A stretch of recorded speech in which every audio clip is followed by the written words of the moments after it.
Welcome back, everyone, to another episode of the Richie Hicks Jr. Sports Podcast. I am your host, Richie, here with my guy from upstate New York. Haven't seen his face in a while. Good to have him here, Mr. Ryan Shed. What's up, my guy? How's it going? Can't complain, man. I'm not going to lie, dude. I'm tired. It's been a trying week, Yeah. not just for me, but for quite a few people here at the show and just in general. It's been tough, but really happy to be here today. This is a makeup for yesterday plus some add-ons for what's going on today. So actually, I think it's the right time. A little earlier, which I always prefer, but, I try to cater to our crew. And, we're just driving content, man. That's what we do here. So Oh, yeah.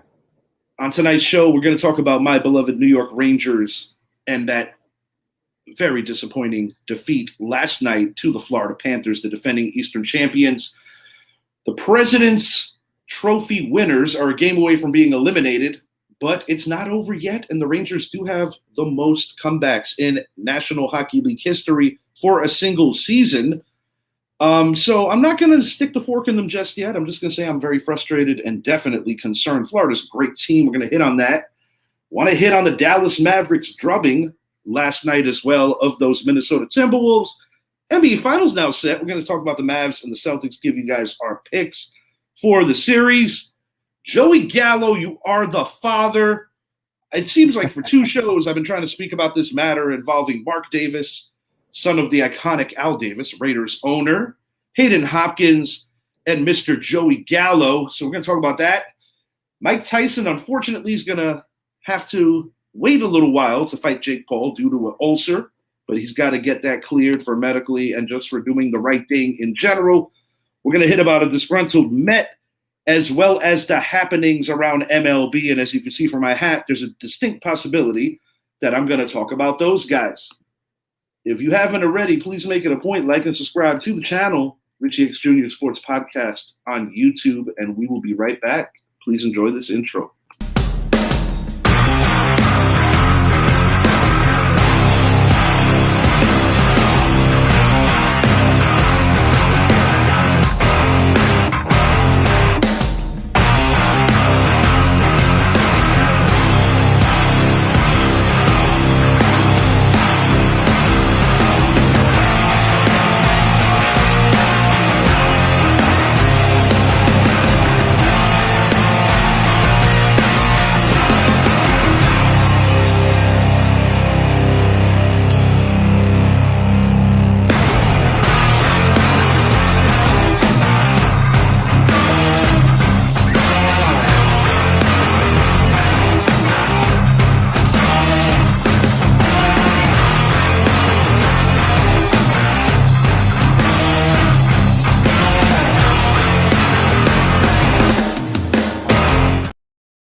All right, we are back. Me and my guy, Ryan Shed. I wanted to ask you, bro, how's the weather out there, upstate New York right now? Dude, phenomenal, not going to lie. It's been fantastic. I mean, this is what we look forward to in upstate New York. I mean, we get the freaking sleet, the snow, you name it, the freaking cold weather. I mean, just blink an eye, the weather's going to change. So it's been great so far, man. Memorial Day was absolutely great up here. So I'm just going to say the truth. I am incredibly jealous because it is too damn hot here in Florida as we are about to move from May into June. Oh, my God, dude, just so friggin' oppressively hot. Similar to Michigan, where I have family, your region is similar weather-wise because your summers still have that nice coolness at night, which is a nice contrast. But I was telling Brett, we recently hung out with Disco Dan. Had a great time. My man. Guy's a legend. I love him. Dude, he's great. Yeah, he sure is. We had a great time. And, Dan said he's not going to be traveling as much to Florida. So I told Brett, I was like, yo, dude, we got to make an upstate trip. And I'm down to do it and see where Brett's from. Cool, man. Yeah, show you the ropes, show you the stomping grounds, if you will. Oh, no, I'm with it, man. Brett saw where I'm from in New York, so I'm going to see where he's from upstate-wise. I'm definitely with it. And, we'll coordinate with you, too, to make sure that we get together. If you don't, I'll be offended. Oh, no, don't worry. It's happened. Bro, you were here for like a little while and we still made that happen. You already know. Oh, yeah. Yeah. You already know. Brett put us together on purpose in that Accidentally on purpose, if you will. Yeah, that convoy of vehicles going out to Tampa for his wedding that whole week, and Yeah. you know, we almost got knocked out of commission by a gas liner, and after avoiding death, and after avoiding killing each other, when you saw that I had the giant stuff in the car right after just the to give a freaking little- NFC Championship game that year, you sons Yeah. of bitches. yeah, just to give a little It was all good, though. Yeah, it was literally like a couple of months after the Giants 49ers Yeah. epic overtime battle. The Niners and Giants, whenever they do play in the playoffs, they're not wasting anybody's time. It's always a great game. Absolutely. And they did not disappoint. Neither team did. Giants caught more breaks. I'm humble enough to admit that we were probably not the better team, but we still ended up winning.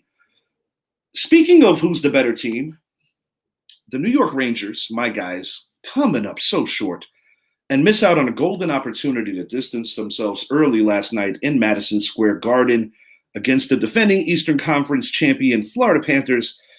My guys now face a 3-2 series deficit heading back to South Florida tomorrow. Tonight, it's the Stars and the Edmonton Oilers in a pivotal Game 5. I'm going to be updating you guys on what's happening out there as well. Zappies, Dallas Stars. Shouts out Keith Woolridge. He's a Stars fan as well. NFC Beast, shout out to those guys. Thanks for always supporting us. Shed. We said it a few seconds ago before we went live, and I think we're in agreement on this. Correct me if I'm wrong. I personally believe that although we did get defeated yesterday, the Rangers played better than they did in games 3 and 4. Because I don't think the Rangers played great in either of those games. And I could even go as far as saying that the Rangers didn't necessarily play great in game 2. I think the Rangers have been very opportunistic in short window opportunities, because if they weren't, this series would already be over. I don't think anybody's going to dispute that 5 games in, Florida has been the superior team. I'll tell you this, I didn't think the Rangers outplayed the Panthers within reason in any game. It's insane. They had a nice first period.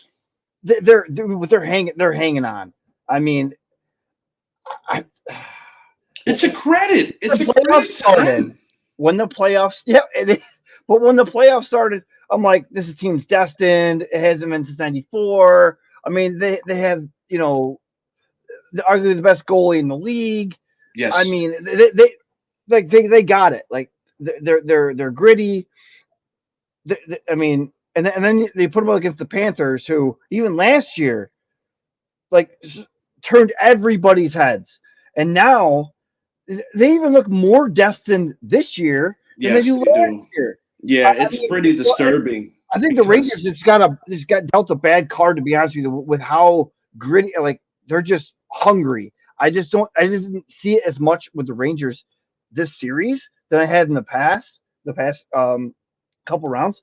But dude, as we said off air, that the Rangers have the best or the most comebacks in the playoffs, and I'm not counting them out. I'm willing to say if they pulled the goalie a little earlier last night, maybe. I don't know. That you can never tell what could have and should have and would have. But what I will say is this: guys that you expect to step up, while a loss is a loss, and not too many Ranger fans want to hear this part. Chris Kreider scored.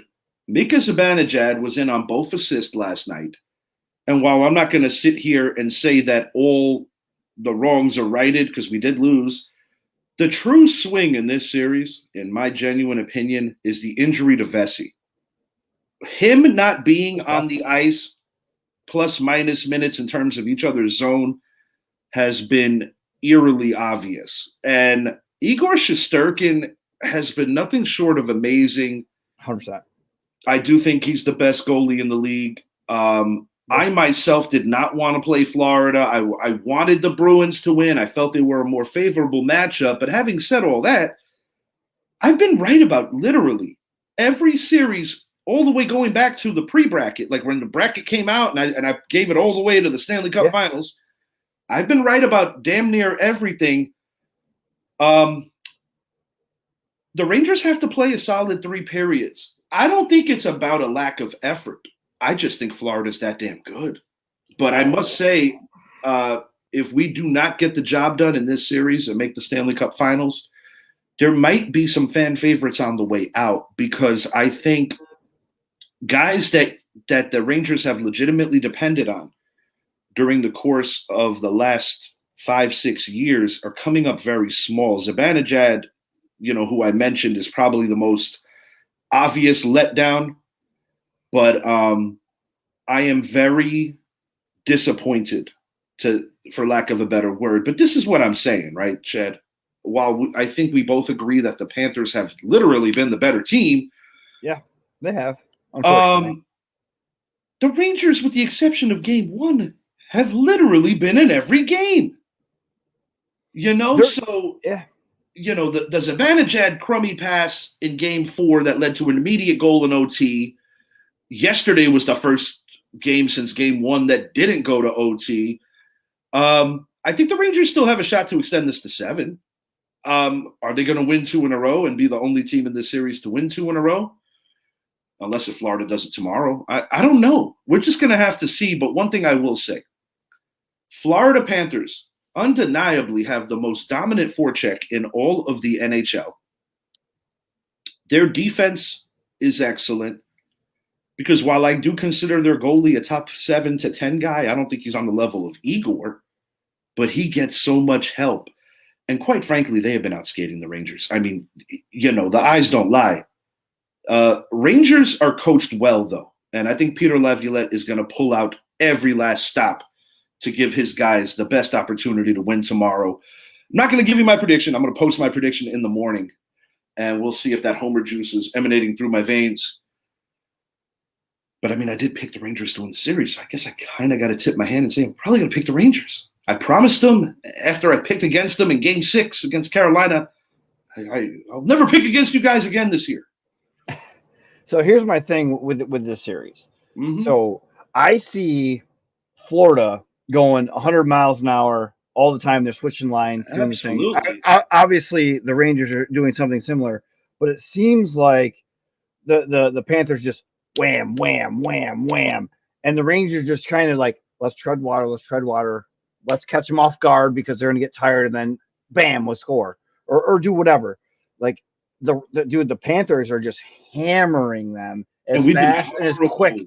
To your point, though, you said horrible on the power play. They are outskating them, but it's because they're like the Rangers are almost allowing them to. Like they want them to do that and then try to play like their own game. Like, let's get them tired. Let's get them to overcommit to something. And when they overcommit, we'll do, we'll call them on that and rebound and score. Dude, the Panthers they're to their credit, doing exactly what they want to do with the Rangers, and the Rangers have within a reason have not responded enough to take the series lead. If the Panthers keep doing what they're doing, I don't know if the Rangers can win the next 2. I hope they do. I'm a Rangers fan as well. The Panthers just have this mentality of let's kick them, let's beat them down while they're here, and the Rangers just like, let's let them try it. Let's see what they can do. And but they're letting them stay in the game, and they're losing because of it. Like the Rangers got to be aggressive instead of being so passive. Just my opinion. I personally believe that the mistakes have been bigger on the Rangers' end, but the encouraging thing is the opportunities were there yesterday. They got more quality shots in yesterday's game than they have probably since game 3. But to your point, you do make an interesting one, because if you revisit game 3, where the game was wide open, playing that style, the Rangers actually did rather well. And the other thing that's interesting, and this is the real caveat that I just can't wrap my head around, our only clean goal, not when we had pulled the goalie, was a 4-on-5. I already alluded to the turning point in last night's game. Undeniably, Shesterkin, the Rangers getting a potential 3-on-5. They were already up 1-0. The reaction, the lack of discipline gets them a penalty, and they didn't maximize that opportunity because Florida is a smart team. And they're not the kind of team that's going to make that many mistakes. Keandre Miller, who I actually have a very high opinion of, mixed bag, but his 2 penalties were very frustrating. Prediction tomorrow, but I'll tip my hand. I think the Rangers are at least good for one final win of the year. I'm not going to be an ignoramus and be like, they're definitely winning 2 in a row. I got to see what they do tomorrow, but I think they're going to find a way tomorrow. We'll find out. All right. Taking it from the ice to the hardwood. We've got the Dallas Mavericks last night winning rather big, 124-101 drubbing of the Minnesota Timberwolves. The NBA Finals are now set, Celtics versus Mavericks. Is there anything that you want to speak on about the previous series before we talk about the actual finals? So I am actually disappointed in the Timberwolves knocking off the defending NBA champions like they did, and almost convincingly, you could probably argue. I mean, Anthony Edwards is all of it as advertised, right? I mean, he didn't show up very well against the Dallas Mavericks, and on top of that, Cat didn't show up either. He showed up in one game, and that's the game they won. They're also a very young team, so you got to give them a pass, sort of. But the season wasn't wasted on the Timberwolves. Like to defeat the Denver Nuggets, the defending champions, who, I mean, the best player in the NBA, you could argue, is knocked out of the playoffs because of an up and comer, Anthony Edwards, and his team up behind him. But I mean, to go in this series with Dallas, I mean, I expected it, honestly, probably a 7-game series, as hungry as the Timberwolves were to knock out the Nuggets. And don't get me wrong, the Mavs, man, with Kyrie and Luka firing on all cylinders like they are, man, I don't even know if Boston's going to have a shot, assuming that they all stay healthy. Let's add that in there. And Porzingis still isn't back for Boston either. I mean, he said he's getting healthier, but do we actually know what game he's going to be back for? He's going to be back game 1, game 2, game 3? Yeah, he is a key component because I literally 100%. remember the first night of the season. It's a big deal. Yeah, first night of the season at MSG, last day of October, I believe, or right around the end of October. Celtics put it on us in the fourth quarter, and Porzingis had one of those kind of games. And I was kind of chatting with some of my friends who are Celtic fans, and they said, you guys are ascending. You guys are going to be there at the end, but Porzingis could be our missing ingredient. And I do tend to believe that Kristaps Porzingis has finally found his home, so to speak, similar to how Josh Hart found his home with the Knicks. I haven't been as accurate in the NBA as I've been in hockey because my conference predictions was Denver beating the Mavs in 6, and I had the Celtics beating the Knicks in either 6 or 7. I got to revisit that. I think it was 6 as well. I think it was 6. I believe you're right. I believe you're right. Obviously, the Pacers beat the Knicks, and we know what happened on the Western side.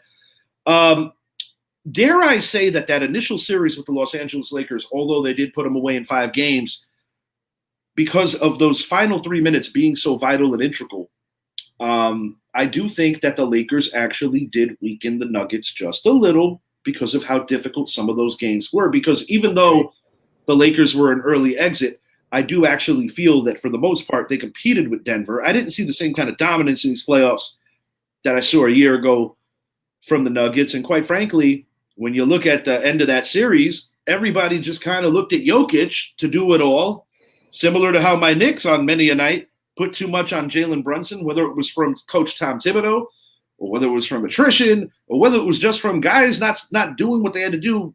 You know, the injuries speak for themselves. I spoke about this a couple of nights ago with Idris. Is it fair to so many people that cover the NBA have been going in on the Celtics about how they haven't played anybody that's healthy? Now, while that's not completely factual, it's not completely untrue either, because they did win part of that series with a healthy Donovan Mitchell before he was done for the series. Jimmy Butler, that's the biggest guy that didn't play. I don't give 2 shits if Tyrese Halliburton plays or doesn't play. I don't think Indy was going to win that series. I think from a mental standpoint, the Celtics had already taken their heart after game 1, and after that Jaylen Brown shot, forget it. Halliburton ultimately gets hurt after the big mouth in the Knicks series. So the Celtics ran the East. The East is an inferior conference to the West. I'll say that.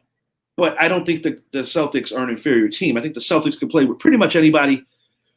But I do have a feeling that the Dallas Mavericks are going to find a way to win this series. I really do. I agree. I would even argue that the Boston Celtics are a better team, but quite possibly. I'm telling you right. I mean, the way that the Dallas Mavericks, within reason, manhandled the Minnesota Timberwolves after they just beat the defending NBA champions.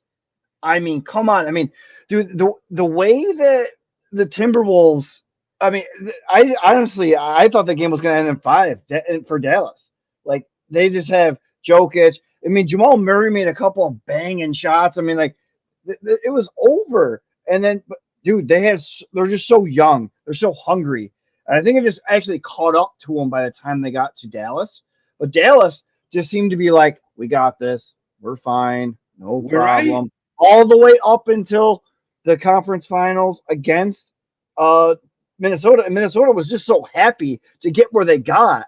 The Dallas is like, this is another, like, I got this. Not a big deal. I have Luka. I have Kyrie. We're good. And they just kind of manhandled them too. But Minnesota was just kind of like, we overperformed. We're good. I don't know. Would another couple of years experience with that same exact team? And remember, Cat didn't show up. Yes. Anthony Edwards didn't show up. Yes. So I just think they were almost like done. Like, yeah, they gave everything they had to beat Denver and just kind of got gassed a little bit, maybe. I think what also happened. Dallas has the experience. So there's a better team or a more experienced team, I would say. Sorry, if you look at the first 2 games, when Minnesota was Minnesota had the better record in the regular season. Yeah. Minnesota fell apart in integral moments of the end of the first 2 games. And similar to how the Lakers lost to Denver is similar to how Minnesota lost to the Mavericks, because the Lakers could have easily hung around longer were it not for some vital mistakes, big shots, like you said, Jamal Murray. There were other moments in that first series. Mm-hmm. I just think that it's a combination of a little bit of all of it. Because when you got a guy like Kyrie Irving, who so many NBA fans have completely forgotten about because of newer faces, Kyrie Irving was a huge part of why the Cleveland Cavaliers beat the greatest regular season team of all time in the form of the Golden State Warriors. Yeah. That's number one. Kyrie Irving, a lot of people forget his mindset for the big moments, a product of Coach K. Common collective, my friend. Yes, sir. And common collective. Doesn't fit. Sorry, go ahead. No, you're good. I believe the maturity that Kyrie is showing is that he's not overly concerned about. Nope. Kyrie is not overly concerned about being the dude, so to speak. He wants to share it with Luka, and I think that it's not a coincidence that Luka, the best basketball that he has ever played in his life, is happening now, because in addition to matching him basically in scoring, they combined for 72 last night. The other caveat to this is that who's the coach? Let's remember that. Jason Kidd, one of the best facilitators in the history of the NBA, and he was responsible for quite the upset. Beating the Heatles in year 1 of that, a more talented Heat team than the Mavericks, but similarly to what we saw with the Minnesota thing. Guys have been through the battles. Guys have been through the wars, so to speak. And I do believe that showed just all of it. And I think Jason Kidd deserves some serious kudos for the job that he's doing as a head coach. I don't think he's just a famous dude that was a hell of a point guard that happened to get a cool gig with the team that drafted him and he had 2 stints with. There's more to it. I think Jason Kidd this go around is doing a phenomenal job. And Mavericks are a really well-run organization, as are the Celtics. I want to hit on the Celtics too before we move it along. I think the key, in addition to Porzingis, we know what Jason Tatum brings. He is a phenomenal ball player. But I think Jaylen Brown is going to be he's X factor. If he Tatum's going to do Tatum, but if Jaylen Brown does not perform, the Celtics are done. And if that's my Tatum doesn't perform or doesn't perform, doesn't matter. But Brown has to be. That is my legitimate concern. That is my legitimate concern with for the Celtics. I've got the Mavericks winning this in 6. It's still 2-3-2 the format, I believe, correct? In the finals. It's still 2-3-2, I believe. Yes. As I was already stated, I mean, I like Dallas too. I mean, Boston has been on the verge of winning a championship for the last couple of years, but man, does Dallas just look like the team that's just going to take it, dude. I hate to say it. I honestly believe the Mavericks are the right team for the moment. It's not always the best team that wins. Sometimes I think it's the team that is the most battle tested. Now, granted, the Mavericks scored a break by not having to play the Nuggets. I will admit that. Oh, I also think the Celtics scored a break by not playing a Jimmy Butler-led Heat. And I also think the Celtics scored a break that in between round 1 and 2, all the Knicks started dropping like flies. I was just going to add that because, if the Knicks were healthy too, I mean, the Celtics might actually have themselves a series. They may have still beaten us, but I think we would have given them some scars along the way, so to speak. Mavericks in 6. I got them winning it on Boston's home floor. I got them splitting the first 2 in Boston. I've got Dallas winning 2 out of 3 in Dallas, and I've got them winning an epic Game 6. Why not? In overtime. No, I'll take Dallas in 6 as well. But I don't know about overtime. I just, dude. I mean, just the way Dallas has gone throughout the entire playoffs. I mean, it's very hard to pick against them. And to your point on the conversation earlier, where you stated that the Celtics hasn't played anybody within reason. That's very true. But they still are a very good team. And that might motivate them to trying to shut all of us up in the media here to say, you know what, guys, just because we didn't play anybody doesn't mean we're not a good team. And then let's shove it down our throats. But Kyrie, Luka, the way they're playing, Jason Kidd's been there before. He knows what's all about. I mean, they're battle tested. Yes, and the Celtics, they are, but they're not. I don't know. I like the Mavs in 6 as well. Wow. Okay, we're agreeing over here. This is interesting because we usually make both great points, but there's always like we've been kind of like vibing together on seeing things the same way. We're going to move it along to boxing in the Netflix realm. Jake Paul versus Mike Tyson is being postponed due to Tyson having an ulcer. It's the right thing. Mike's not a spring chicken. You got to make sure that he is good to fight. Do I have any true concerns that as long as Mike is 100%, he avoids getting hurt? I think Mike is going to put the hurting on Jake, even though he is considerably younger. People are getting mad. Oh, these novelty fights and these circus fights and da-da-da. But people have become very disenchanted with paying the amount of money they have to pay for boxing pay-per-views when the judge system is still just as, dare I say, corrupted? I'm just going to say controversial. Controversial. Yeah, there you go. Yeah, as it was when we were kids, when we were watching some of the greatest lightweight fights. I'll never forget Whitaker and Chavez when Whitaker clearly beat him and could have given him his first loss. Chavez waited until years later until finally getting his first L. I've seen some egregious things when you allow it go to the actual judges. But as this goes, I don't think this is a publicity stunt. At least I hope it's not. I wholeheartedly believe that Mike Tyson doesn't like this dude. That's number one. And I also think that Mike Tyson wants to prove something to himself, because if you consider the last sanctioned fight that Mike Tyson had, I don't remember the fella's name that knocked him out of the ring. He was an Irish guy. Tyson had partially tore his knee during that fight, and he basically just sat it out when he hit the deck because he knew he couldn't continue. And I also don't think his head was right.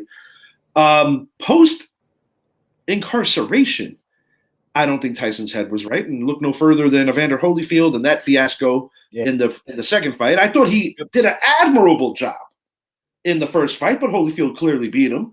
And against Lennox Lewis, the warts were starting to show on Mike. Yeah. And Lennox, it was just a favorable matchup. I'm a firm believer that Lewis gets too much shit for getting knocked out a couple of times, taking a couple on the chin, like an Oliver McCall knockout, a far less superior fighter. But a fight is a fight is a fight. Any dude could knock out any dude in any punch. It doesn't mean that the guy who got knocked out is less of a fighter. It just means that he got caught. But getting back to this, I think Mike's going to wipe the floor with him as long as he's healthy. And I don't know if they're going to approach Mike about carry it a little. I don't think this one's for real. I think Tyson's really going to go for it. I'll tell you this. I hate to say it, but I agree with you 100%. I don't – if Tyson is 100% healthy, there isn't a shot in hell that Logan Paul is going to be able to take Mike Tyson. No. I mean, he's going to have the helmet on. I don't care if he has a helmet on and he's covered in fucking pads from head to toe. Pardon my French. Mike Tyson will wipe the floor with him. Yes, indeed. Yes, indeed. When Mike Tyson's in the ring, he flips a switch. Mm-hmm. It's not like you and me just flipping a switch. Oh, I'm going to have this beer. I'm going to flip a switch. I'm going to drink this beer. No, this is Mike Tyson flipping a switch saying, you are no longer just an opponent. You are my enemy. Correct. I'm going to kill you because he did not show that side in the ring with me. He did not show that side against Roy. Because I'll be honest with you, I think Mike knows that he could have hurt Roy, but out of respect, because he saw Roy as an equal in terms of a boxing great. Sure. But to be fair, I've said this to others. Roy was a phenomenal middleweight in all the divisions underneath. He was phenomenal. But when Roy gave it a go to be a heavyweight, and I give him credit for having the guts to try it, Antonio Tarver was his Achilles, was his Waterloo. And Roy just was not the kind of guy that could take those heavyweight punches. And I personally believe that Mike showed him a little mercy and a little grace because he respected him. He don't respect this guy. He thinks this guy's a punk. 100%. He thinks it's all publicity stuff. And Mike Tyson wants to go out and he's sick of the BS with the publicity. He wants to go out and show no, this is boxing. He was very taken. My sport. Respect my sport. And this is what happens when you try to publicize this and make it a joke. I'm going to show you no, we're going to box men and show you what's up. Yeah, he's not screwing around. He's not screwing around with this guy. I don't think so. I don't think so at all. Not at all. I do want to ask you this: when Mayweather did the sanctioned boxing match against Conor McGregor, in any way, shape, or form, do you feel that Mayweather kind of let him hang a little longer for the pay-per-view buys, or do you think that Conor just did better than expected? Nope. He let him hang, and the same thing with the Manny Pacquiao. That pissed me off because Manny wanted his ass when Manny was healthy 3 years earlier. It was. I'm not mad at Manny for taking the undefeated, and he purposely picked his spots. Let's put it that way. I was very disappointed, and another guy that Tyson despises is indeed Floyd Money Mayweather, because what gets me annoyed is that Floyd has the audacity to say he's the greatest fighter in any and all history, in any old whatever divisions, because of his undefeated record. I'm like, first of all, asshole, what about Rocky Marciano?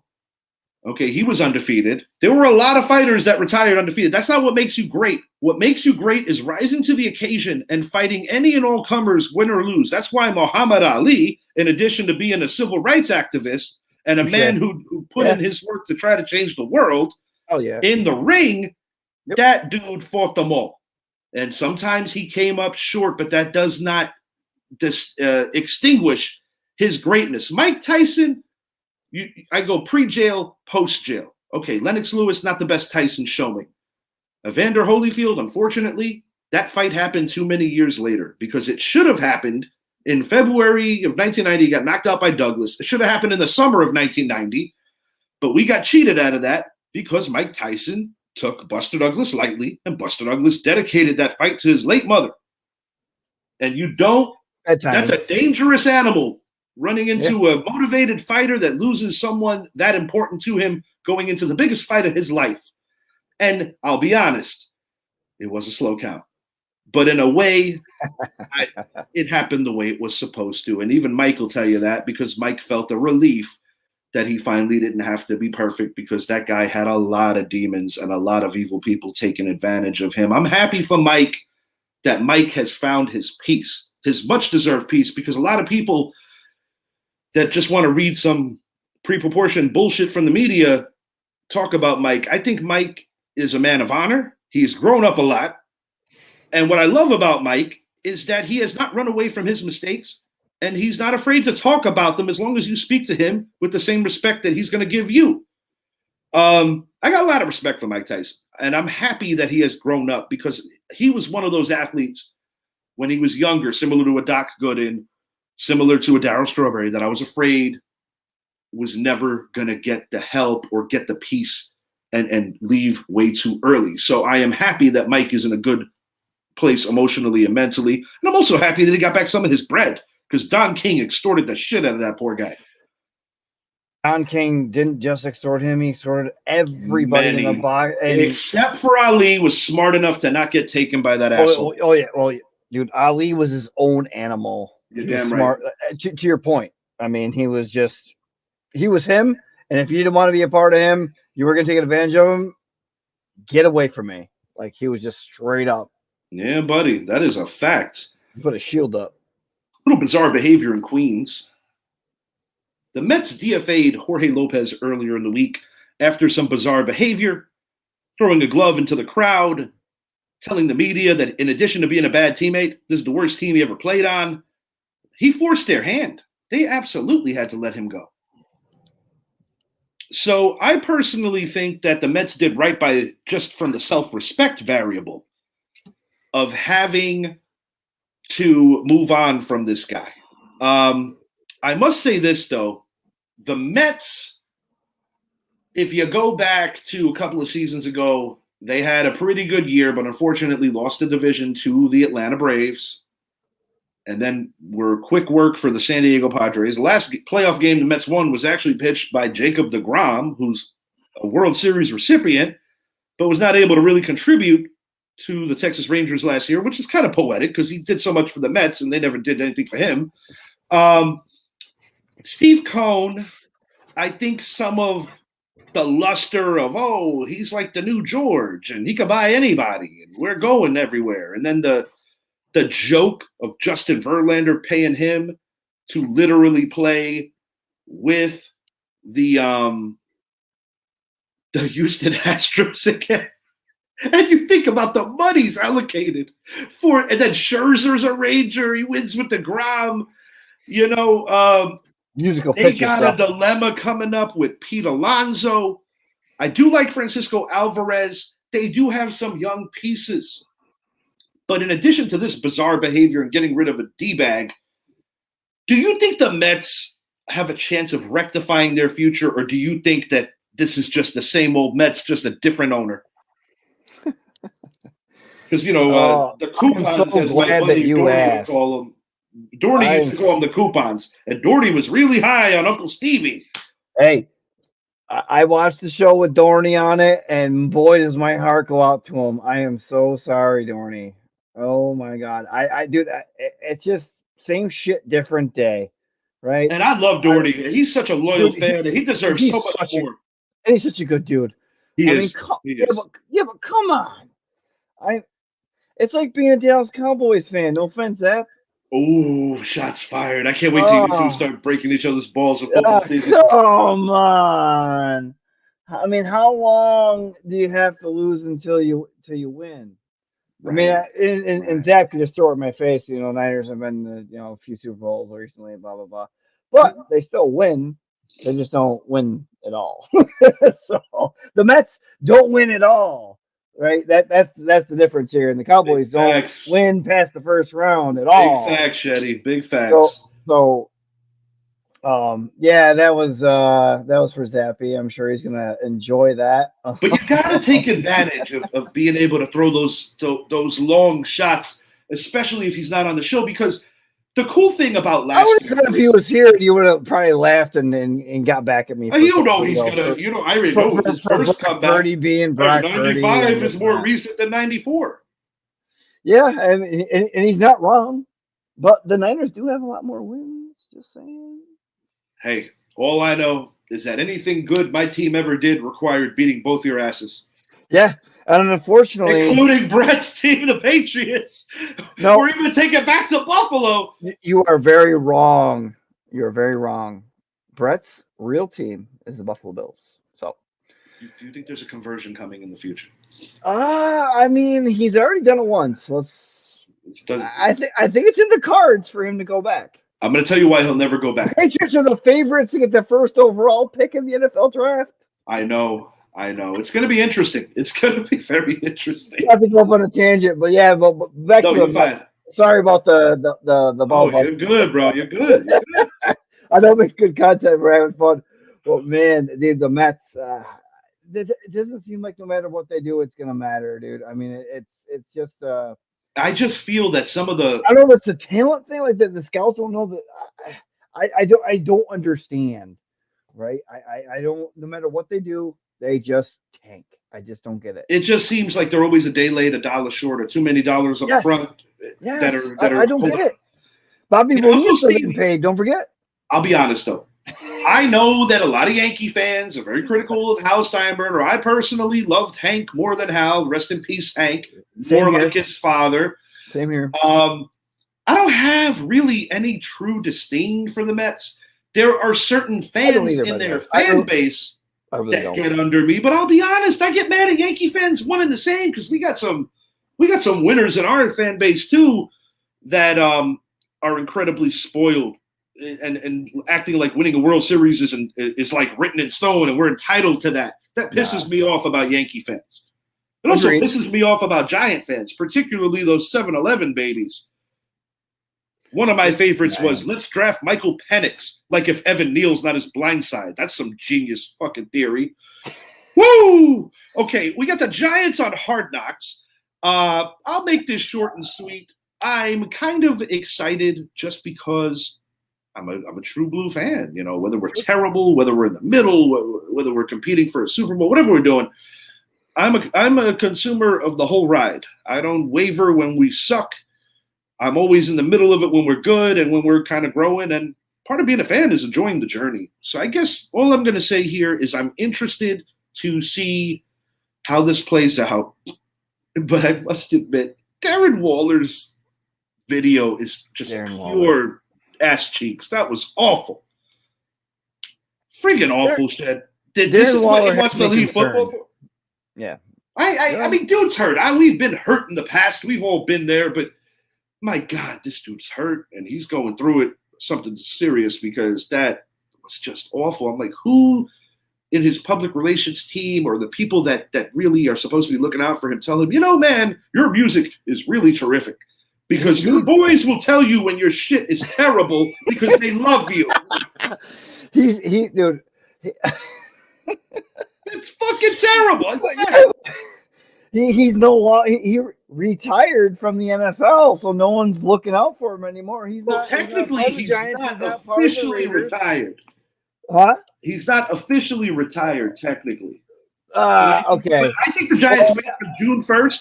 I'm thinking that's why he's saying like no one's looking out for him or whatever. Like no one actually stopped him, right? Because they're treating him like he is, so it's not their concern anymore. So. No, I get it. Yeah, he's just, oh my God. Dude, Darren Waller, you know, you go back 4 years ago, before he started getting hurt every year, he was a top 3 tight end. No question. You could put Travis Kelce, George Kittle, and then you got Waller. And now, I mean, you go, and then he got hurt the next year, and then hurt again, and then he came back for like the second half of the year before the Giants signed him, and you guys were all like, oh my God, he's so good. He's the best tight end in the league. Blah, blah. I'm like, guys, he gets hurt all the time. And what happened again? I don't know. Don't be wrong. I when he's healthy, he's a freaking weapon, no doubt. Like the guy. Oh no, he is. But honestly, I don't want anybody on any team I root for to be doing it when their heart's not in it. And I think the best thing for the Giants to do is wait to June 1st. Get the best situation for your personal cap.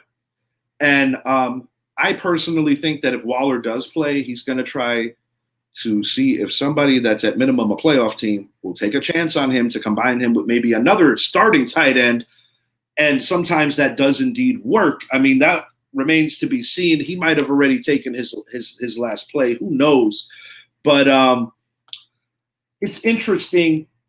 And honestly, like, you know, if Darren Waller's available, and you know he has a little bit of an injury history, but you know how good he could be when he's healthy, I'm not mad at the Giants for taking the shot. Sometimes you got to take a shot. It just didn't work out. I'd be more upset if they keep marching him out there.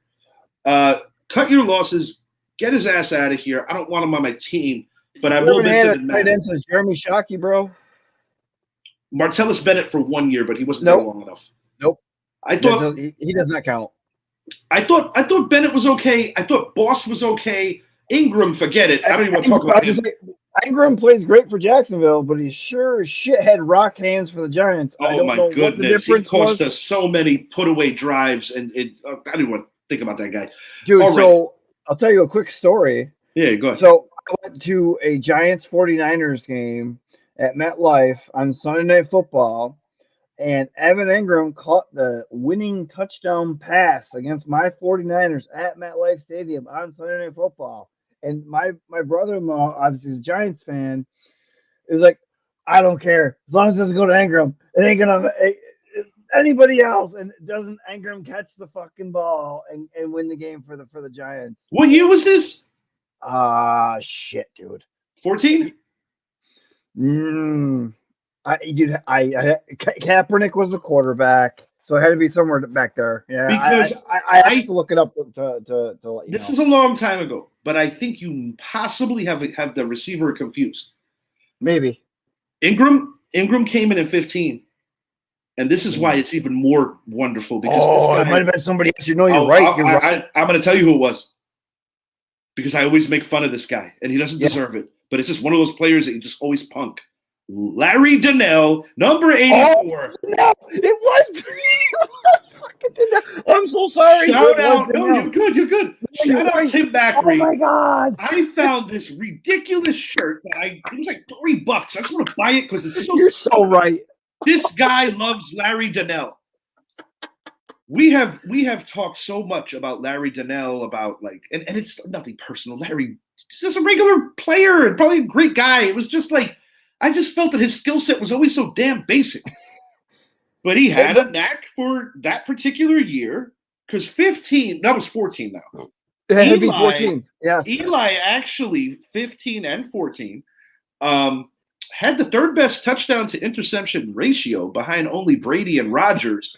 But our defense those 2 particular years couldn't stop a nosebleed. And then we decided, well, Jerry Reese decided, to go pay 5 guys the amount of money he paid them. It only resulted in 1 good season, put us in cap held, and Dave Gettleman decides, hey, guys, let's draft a running back in the first round and pretend it's 1993. Okay, enough about that. Miss Valletta Wallace, mother of the late. Go ahead. Oh, I was just going to say that, that makes sense because after Donnell, at that Donnell touchdown, that they drafted Ingram next year because Donnell was so bad. That's why it makes it.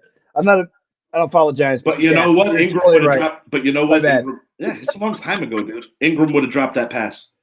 Oddly enough, a year later, me and Brett were in the building to see the Patriots get away with one because Odell's feet were in bounds. I don't care what anybody says. All right, Miss Valletta Wallace, mother of the late rap icon, the Notorious Big, very upset about latest accusation towards Diddy, saying that he blocked Big from getting the Rolling Stones cover. And in addition to this, according to the verbiage, he's dead. I'm not. I deserve to be on the cover. And when you consider how shady this individual has been, look, I mean, Gene Deal for so many years, former head of Bad Boy Security, a lot of people thought that he was just trolling, trying to make a name for himself, da-da-da. But over time, his stories have been proven true. Anyone that's interested in this big old saga, definitely give that a look. But Miss Valletta Wallace literally said, I want to smack Sean Combs in the face, something along those lines, paraphrasing. And I got to say, man, it's got to be hurtful. Because if it's not bad enough that the corrupt LAPD, who couldn't indict a ham sandwich, can't figure out any of this, or they choose not to. And we know about the Rampart scandal. Training Day was based on it, the character that Denzel played. They have a bad history, the LAPD. Let's just say that. And I'm from a police family, but I'm just saying. And, you're a grieving mother. It doesn't matter what year it is. That's still your son. It doesn't matter if your son would have been 52 this year if he made it. Just like Miss Afeni Shakur always, missed her son until the day she ultimately died. Miss Valletta Wallace, very strong woman, still alive. It's sad. I got no other words, but, to think that Puffy would step on his own artist and treat him like less than to get ahead.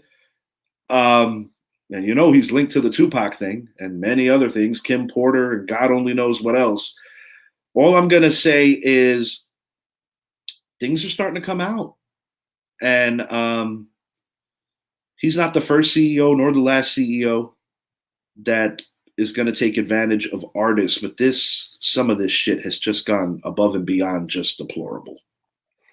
Unfortunately, Richie, I think that this is honestly just the beginning of things like that coming out. They always say shit rolls downward. Yeah, I mean, we started with, finding out that he was involved in the allegations, because we can't say anything other than that, of because truthfully, I want it all to come out before I start being too opinionated, but I must admit, these many people ain't lying, dude. Not to mention, the shady doings in general. You know what I said this to Idris. You know what I truly think broke the camel's back? Two things. And this is kind of stupid, actually. MGK, who Machine Gun Kelly, a bad boy artist, going by Eminem. When he thought it was a good idea to go mess with Eminem. Dumb. And I will say this. No one's ever won going against Eminem.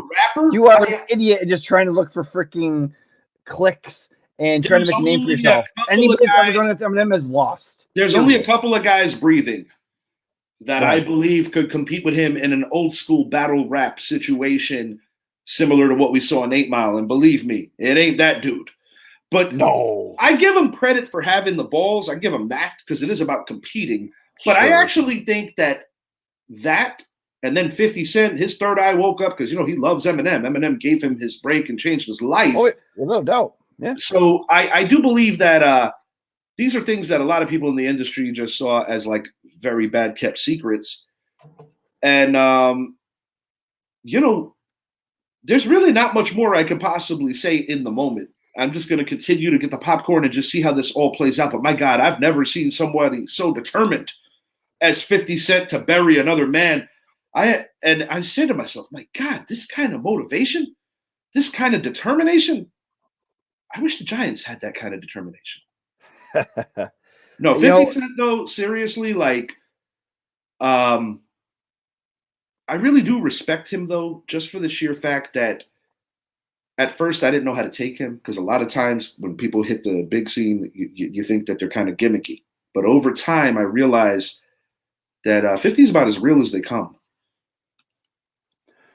So he has a show on, I think it's Showtime, that is called Power, that he wrote. Oh, I love Power. It's actually on Stars. And Stars, I apologize. Okay. No, you're good. And BMF is something that he took a bigger interest in. I'm way behind because I've just been so damn busy. But one of these Sundays when I have nothing to do and I could really enjoy it, I'm going to get back in. But the dude's a fucking genius. I can't say enough. That's where I was going with that. He's not just because he came from where he came from doesn't mean he's not. No, not by any means. Some of the biggest money makers came from that very area. You look at the Supreme team. No, he's got some talent, man. I mean, he was even acting in that first season of Power. Yes, he was. Great. Yeah, Kanan. He played that awesome. And I don't know if you're aware, but a lot of the spinoffs of Power, prequels and continuations of characters. I haven't watched any of them with Raising Kanan is pretty good. Tommy has one based in Chicago now. Tommy. Yeah, Tommy Egan is an interesting character. Yankees playing some great baseball. We've talked about this even preseason, how we needed Rodon to have a year. We needed certain guys to step up because, when we signed Verdugo, I wasn't exactly like, I didn't think he was going to make a big contribution. I thought nothing of it. He's a place filler, essentially, is all Yes. But now I think the Yankees realize, wow, we got a quality left fielder who likes being here, and the fans have taken to him. Jason Dominguez, bring him back slowly. He's still part of the future plans. Juan Soto goes without saying that he and Aaron Judge are probably the most devastating 1-2 that this organization has seen. Munson, Jackson, and before them, Maris and Mantle. Or before, when you first signed Stanton, that him and Judge were going to hit 50 plus. And in the beginning, yes. And in the beginning of Winfield and Mattingly, but you got to take it to the beginning. Yeah, exactly. When they were fighting for batting titles and both playing their best baseball, But Dave Winfield was in an unenviable position because of how much George Steinbrenner was on a mission. Yes. That's a whole other day conversation. I actually did speak on it on a recent show, but I guess my question to you, Shed, is this. It's enjoyable watching these guys. Garrett Cole is coming back soon. Unfortunately, Clark Schmidt's on the shelf probably for 6 weeks or so. Luis Gil, though, has really, really fit in well. And it seems like we always catch the blessing of when a guy gets hurt, somebody is ready to perform. I feel bad for John Berti. I know how talented and how much of a threat he is on the base pads. Similar to Tim LeCastro, we had him briefly. The poor guy just can't stay healthy. We brought him in to replace LeMahieu. Now he's hurt. LeMahieu's back. This could be LeMahieu's last stand. We're not rich at first base in the minors. Rizzo, we'll see where that goes. I feel that if we can't find a replacement better than him, got to keep him. But I guess my question to you is, if we win the World Series, do you think it's the same priority to bring Soto back, or do you think it's more of a priority if we don't win the World Series because you want to keep it going? I think it is a bigger priority if we don't win the World Series. Go figure. We agree again. I hate you. I don't want to talk to you anymore. No. I mean, it just makes more sense, right? I mean, we're there, but we're not. I mean, you're depending on how everything pans out. I mean, this is a what if. We're talking back. We're talking November now. I mean, if they don't stay healthy and, like, let's say Judge gets hurt, or even Soto gets hurt, or whomever, we lose Cole after he comes back. Yeah, God forbid. The reason we lost the World Series was because of X, Y, or Z, because this person wasn't there. Mm-hmm. Things in the chips didn't. Or even if we're healthy, I mean, those Phillies are no joke. But if they have a 1-year flyer and win the World Series with Soto, you can almost forgive them not justifying all the money. Yes. But if they do want to resign him, at that point, he's going to have a justification, say, yes, you got to pay me. We won a World Series. Now I want to run it back. They're going to want to say, yeah, we won it. I'll give you this. But if they don't win it, it might not be as big of a push. He might have more leverage. He might have more leverage if we don't win. But exactly. This is the problem. This is the thing I'm worried about. I know they could pay him, win or lose, or however this season plays out. But I don't want to pay nobody, he said. He said he's overpaying. Those sounds like words from his father. That's what he said. He said that about Don Mattingly, and that almost turned disastrous. Mr. Mustache almost became a Boston Red Sox. Before we get out of here, Raiders dance squad member Hayden Hopkins and Joey Gallo are expecting a child. Why is this newsworthy? Why do we care? I don't care that much. But I do think it was kind of comical that for like 48 hours, similar to the Arson Judge report, people thought that this was the son. Excuse me, the son. Like, I know what the kid's going to be. This was a birth that was contributed by Raiders owner Mark Davis, who, what is he, like in his 70s, I believe? He's an older fella. I mean, that haircut, bro. Thank you. I was going to ask you what you thought about that. If that kid comes out when he's like, 3 or 4 years old and has that sweet ass freaking cut, I mean, that dude, There's And no if doubt you thought Joey that's Mark Gallo, Cuban's. and if you thought Joey Gallo cursed a lot now because of a condition that he can't control, it's gonna be unbearable. I mean, as much as Joey Gallo strikes out, it'd be hard for me to believe that he can actually set one in, the right area to get a home run and get a kid. All right. But you know what's funny? I Mark always Cuban did seems like the guy. enjoy Joey Gallo because sometimes he was so bad, but he was always entertaining. Watching him in the box. Yeah, sure. I'll give you that, I guess. I mean, like he's a player I always liked. It just didn't work out with the Yanks. I don't hate him. I don't hate him. No, I don't hate him. Like there's players that put on the pinstripes that were just fucking awful. Guys that I really couldn't stand. Who's the guy that pitches for the freaking Sonny Gray? Yes, Sonny Gray. Thank you. Can. He pitched well everywhere, but New York. Another guy that well. I blame in part for the collapse of 2004, Kevin Brown, who thought it was a good idea to punch the wall and break his hand. Don't get me going. Okay. Yeah, touche.